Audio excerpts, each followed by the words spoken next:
Hello students, welcome to your economics class. আজি আমি মানি and banking বা মুদ্ৰা আৰু বেংক ব্যৱস্থা ইউনিটটোৰ পাৰ্ট ডিছকাছ কৰিবলৈ লৈছোঁ। আজি আমাৰ ডিছকাশ্যনৰ টপিক হ'ব বেংক ব্যৱস্থা। বিভিন্ন প্ৰকাৰৰ বেংকৰ বিষয়ে আমি আজি শিকিম। আমাৰ আজিৰ ছেশ্যনটোৰ ফাৰ্ষ্ট টপিক হ'ব হোৱাট ইজ বেংক? বেংক কি? Simply, if we try to understand the meaning of bank in a layman's language, then we can say that bank is an institution which receives our deposits and gives us loans. Any institution which accepts deposits from the public and also advances loan is called as bank. Basically, there are two essential features that a bank must have. First one is that acceptance of deposits, and second one is to create money by lending of funds. সহজ অৰ্থত bank হৈছে ধনৰ কাৰবাৰ কৰা এটা বিত্তীয় প্ৰতিষ্ঠান। বেংকে জনসাধাৰণৰ ধন জমা ৰাখে আৰু জমাকাৰীৰ ধন উঠাবৰ কাৰণে ব্যৱস্থা কৰে আৰু বেলেগক সুদত ধন ঋণত দিয়ে। বেংকে জনসাধাৰণৰ জমা দেনা হিচাপে গ্ৰহণ কৰে আৰু তাক বেলেগক ধাৰ ঋণত দি পৰিসম্পত্তিলৈ মানে এছেটছ লৈ ৰূপান্তৰ কৰে। এটা বেংকে প্ৰমুখ্যভাৱে দুটা কাৰ্যাৱলী বা ক'ব পৰা যায় দুটা বৈশিষ্ট্য পালন কৰে। প্ৰথমটো হৈছে ধন জমা কৰা আৰু দ্বিতীয়টো হৈছে ঋণ প্ৰদান কৰা। গতিকে থুৰতে ক'বলৈ গ'লে তোমালোকে কি বুলি বুজিবা বেংকক? বেংক হৈছে ধনৰ কাৰবাৰ কৰা এটা বিত্তীয় প্ৰতিষ্ঠান যাৰ পৰা জনসাধাৰণে জমা গ্ৰহণ কৰে আৰু জনসাধাৰণক ঋণো প্ৰদান কৰে। ইয়াৰ পিছত আমি বেংকৰ বিভিন্ন প্ৰকাৰৰ ভিতৰত প্ৰমুখ্যভাৱে দুটা প্ৰকাৰৰ বেংকৰ বিষয়ে আমি আলোচনা কৰিম। প্ৰথমটো হ'ব বাণিজ্যিক বেংক বা কমাৰ্চিয়েল বেংক, দ্বিতীয়টো হ'ব কেন্দ্ৰীয় বেংক বা চেণ্ট্ৰেল বেংক। চ' এতিয়া বাণিজ্যিক বেংক আমি আৰম্ভ কৰিম। Our first question will be what is commercial bank? বাণিজ্যিক বেংক কি? Commercial bank is a financial institution that accepts deposits from the general public and extends loan with the sole purpose of earning profit. So basically, a commercial bank collects money from those who are saving it out of their income and also lends this money to those who requires it. And thereby, they gain interest rate. গ্ৰাহকৰ টকা পইচা নিৰাপদে জমা ৰখা আৰু সুদ আহৰণকাৰী বিভিন্ন বিনিয়োগ প্ৰকল্পৰ বাবে ঋণ প্ৰদান কৰা বিত্তীয় অনুষ্ঠানটোকে আমি বাণিজ্যিক বেংক বুলি আখ্যা কৰোঁ। ইয়াৰ পিছত আমি বুজিবলৈ চেষ্টা কৰিম হোৱাট ইজ চেণ্ট্ৰেল বেংক? কেন্দ্ৰীয় বেংক কাক বোলে? The central bank is the supreme monetary institution responsible for controlling the entire banking system of a country. It is an apex body that controls, operates, regulates, and directs the entire banking and monetary structure of the country. Its special responsibility is to design and conduct the monetary and credit policies. It acts as a banker of the government as well as to the commercial banks. So in India, it is known as Reserve Bank of India. And more specially, every country used to have only one central bank. And for India, it is the RBI. And it is established in 1935, 1st April. So in regards of central bank, the name of India's central bank is a necessary one for you all. So its name will be Reserve Bank of India and the established year is also necessary. So do remember this thing. কেন্দ্ৰীয় bank দেশৰ bank ব্যৱস্থাৰ শীৰ্ষ অনুষ্ঠান। এখন দেশৰ bank বা বিত্তীয় ব্যৱস্থাৰ কেন্দ্ৰস্বৰূপ হৈছে কেন্দ্ৰীয় বেংক। দেশ এখনৰ বেংক বা আৰ্থিক অনুষ্ঠানসমূহ যিটো বেংকৰ নীতি বা নিয়ন্ত্ৰণৰ ওপৰত প্ৰতিষ্ঠিত, সেই বেংকটোকে আমি কেন্দ্ৰীয় বেংক বুলি কওঁ। সাধাৰণতে এটা বাণিজ্যিক বেংক লাভৰ উদ্দেশ্যে পৰিচালিত হয়, কিন্তু কেন্দ্ৰীয় বেংকবোৰ লাভৰ উদ্দেশ্যে পৰিচালিত নহয়। কেন্দ্ৰীয় বেংকৰ প্ৰধান উদ্দেশ্য হৈছে মুদ্ৰা আৰু ঋণ নীতিৰ পৰিচালনা কৰাটোহে। লগতে এইটো কথাও জনাই থওঁ যে প্ৰতিখন দেশতে মাত্ৰ এটাহে কেন্দ্ৰীয় বেংক থাকে। তেনেদৰে আমাৰ ভাৰতৰ কেন্দ্ৰীয় বেংকটোৰ নাম হৈছে ৰিজাৰ্ভ বেংক অফ ইণ্ডিয়া আৰু ইয়াৰ এষ্টাব্লিছমেণ্ট হৈছিল 1 এপ্ৰিল 1935 চন। কেন্দ্ৰীয় বেংকৰ সৈতে জড়িত এইটো এটা অতিকৈ প্ৰয়োজনীয় ইনফৰমেশ্যন তোমালোকৰ কাৰণে, গতিকে সকলোৱে মনত ৰাখিবা। ভাৰতৰ কেন্দ্ৰীয় বেংকটোৰ নাম আৰু ইয়াৰ স্থাপিত হোৱা চনটো। ইয়াৰ পিছৰটো টপিক আমি ডিছকাছ কৰিম differences between commercial bank and central bank. বাণিজ্যিক বেংক আৰু কেন্দ্ৰীয় বেংকৰ মাজৰ পাৰ্থক্যসমূহ আমি আলোচনা কৰিম। প্ৰথমটো পাৰ্থক্য চাওঁ। বাণিজ্যিক বেংকে লাভ আহৰণৰ উদ্দেশ্যে মুদ্ৰা আৰু ঋণৰ ব্যৱহাৰ কৰে। তেওঁলোকে কেন্দ্ৰীয় বেংকৰ তত্ত্বাৱধানতাৰ কাৰ্য সম্পাদন কৰে। আনহাতে কেন্দ্ৰীয় বেংক হৈছে মৌদ্ৰিক আৰু বেংকিং ব্যৱস্থাৰ শীৰ্ষস্থানীয় অনুষ্ঠান। ই সমগ্ৰ বেংকিং ব্যৱস্থাটোক নিয়ন্ত্ৰণ কৰে। পিছৰটো পাৰ্থক্য হৈছে বাণিজ্যিক বেংক চৰকাৰী বা ব্যক্তিগত মালিকানাৰ অধীনৰ অনুষ্ঠান হ'ব পাৰে, কিন্তু কেন্দ্ৰীয় বেংক সাধাৰণতে চৰকাৰী মালিকীস্বত্বৰহে অনুষ্ঠান।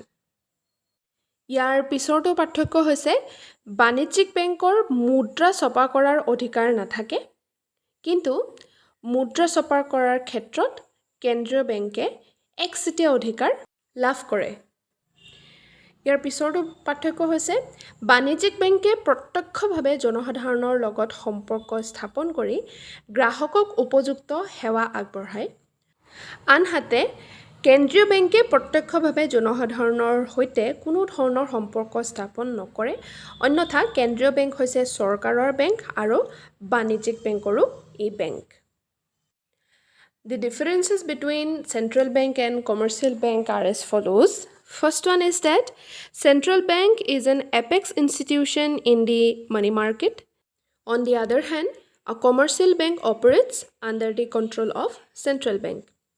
Second difference is a country has only one central bank. On the other hand, a country has a large number of central banks.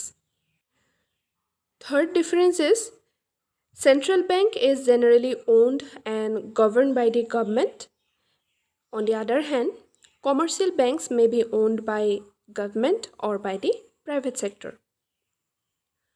Fourth difference is that central bank does not deal with general public. On the other hand, commercial bank deals with general public. Next difference is that a central bank does not aim at profit. On the other hand, commercial banks aims at making profits. Next difference is that central bank is the sole authority to issue currency. On the other hand, commercial banks do not have authority to issue currency. Up next, central bank controls credit. On the other hand, commercial banks create credit. Last difference is that central bank acts as an agent and a banker to the government and also advises on monetary and financial matters. On the other hand, commercial banks do not have such status. ইয়াৰ পিছত আমি কেইটামান ৰেচিঅ'ৰ বিষয়ে বা অনুপাতৰ বিষয়ে পঢ়িম, যিকেইটা জড়িত হৈ আছে মুদ্ৰাৰ যোগানৰ লগত, অৰ্থাৎ মানি supply. So basically our topic is money supply and various ratios, মুদ্ৰাৰ যোগান আৰু ইয়াৰ বিভিন্ন অনুপাতসমূহ। ইয়াৰ ভিতৰত আমি প্ৰমুখ্যৰূপে দুটা অনুপাতৰ বিষয়ে আজি আমি পঢ়িম। প্ৰথমটো হ'ব কাৰেঞ্চি ডিপজিট ৰেচিঅ' বা প্ৰচলিত মুদ্ৰা আমানত অনুপাত। দ্বিতীয়টো অনুপাত আমি পঢ়িম বা ৰেচিঅ' হ'ব ৰিজাৰ্ভ ডিপ'জিট ৰেচিঅ' বা সংৰক্ষণ জমা অনুপাত বা সংৰক্ষিত আমানত অনুপাত। প্ৰথমতে কাৰেঞ্চি ডিপ'জিট ৰেচিঅ' বা প্ৰচলিত মুদ্ৰা আমানত অনুপাত কি চাওঁ আহা। The ratio' of money held by the public in currency to that they held in bank deposits is called as currency deposit ratio. It can be written as CDR. CDR represents currency deposit ratio is equal to CU divided by DD. So CU means currency held by public and DD means bank deposits. জনসাধাৰণৰ হাতত থকা কাগজী note আৰু ধাতু মুদ্ৰাৰ লগত bank জমাৰ অনুপাতটোক আমি প্ৰচলিত মুদ্ৰা আমানত অনুপাত বুলি কওঁ। ইয়াক আমি CDRে নিৰ্দেশ কৰোঁ। আমি প্ৰচলিত মুদ্ৰা আমানত অনুপাত বা CDRক এনেকৈ লিখিব পাৰোঁ। CDR is equal to CU by DD. CU মানে জনসাধাৰণৰ হাতত থকা কাগজী আৰু ধাতুগত মুদ্ৰা আৰু DD হৈছে বেংক জমা। ইয়াৰ পিছত আমি পঢ়িম ৰিজাৰ্ভ ডিপ'জিট ৰেচিঅ' বা সংৰক্ষণ জমা অনুপাত। The reserve deposit ratio is the proportion of the total deposits commercial banks keeps as reserves. Banks usually hold a part of the deposits people keep in their banks as reserve money and lend out the rest of money to various investment projects. Reserve money consists of two things, vault cash in banks, and second one is that deposits of commercial banks with Reserve Bank of India. Generally, keeping reserve is very costly for banks as they could otherwise lend this money to interest-earning investments. At the direction of the central bank, commercial banks have to keep reserves in order to ensure that they have a safe cushion of assets to draw on when account holders want to be paid. With the help of various policy instruments, Reserve Bank of India maintains a healthy RDR. RDR means Reserve Deposit Ratio in commercial banks. So these policy instruments are as follows. Cash Reserve Ratio, first one, which we can in short say as CRR. Second one is Statutory Liquidity Ratio, which in short we can say as SLR. And last one is Bank Rate. দ্বিতীয়টো অনুপাত হ'ব সংৰক্ষিত আমানত অনুপাত বা সংৰক্ষণ জমা অনুপাত। জনসাধাৰণে জমা থোৱা টকাৰ এটা অংশ বাণিজ্যিক বেংকে সংৰক্ষিত মুদ্ৰা হিচাপে ৰাখি বাকী অংশ বিভিন্ন কাম কাজৰ বাবে জনসাধাৰণলৈ ঋণ হিচাপে আগবঢ়ায়। এই সংৰক্ষিত হৈ থকা মুদ্ৰাখিনিকে আমি সংৰক্ষিত আমানত অনুপাত বুলি কৈ আছোঁ। সংৰক্ষিত জমা অনুপাতক আমি RDRৰে ৰিপ্ৰেজেণ্ট কৰোঁ। সংৰক্ষিত পুঁজি গঠিত হয় বেংকত থকা ভল্ট মুদ্ৰা আৰু ব্যৱসায়িক বেংকে কেন্দ্ৰীয় বেংকত জমা ৰখা পুঁজিৰে। বেংকসমূহে জমাকাৰীৰ নগদ ধনৰ চাহিদা পূৰাবলৈ এই সংৰক্ষিত পুঁজি ব্যৱহাৰ কৰে। সংৰক্ষণ জমা হাৰ হৈছে ব্যৱসায়িক বেংকে সংৰক্ষিত পুঁজি হিচাপে ৰখা মুঠ জমাৰ অনুপাতটো। সংৰক্ষিত পুঁজিৰ অংশটো যিহেতু ঋণ প্ৰদানত ব্যৱহাৰ কৰিব নোৱাৰি, গতিকে এইদৰে পুঁজি ৰখাটো বাণিজ্যিক বেংকৰ কাৰণে ব্যয়ৰ দৰে।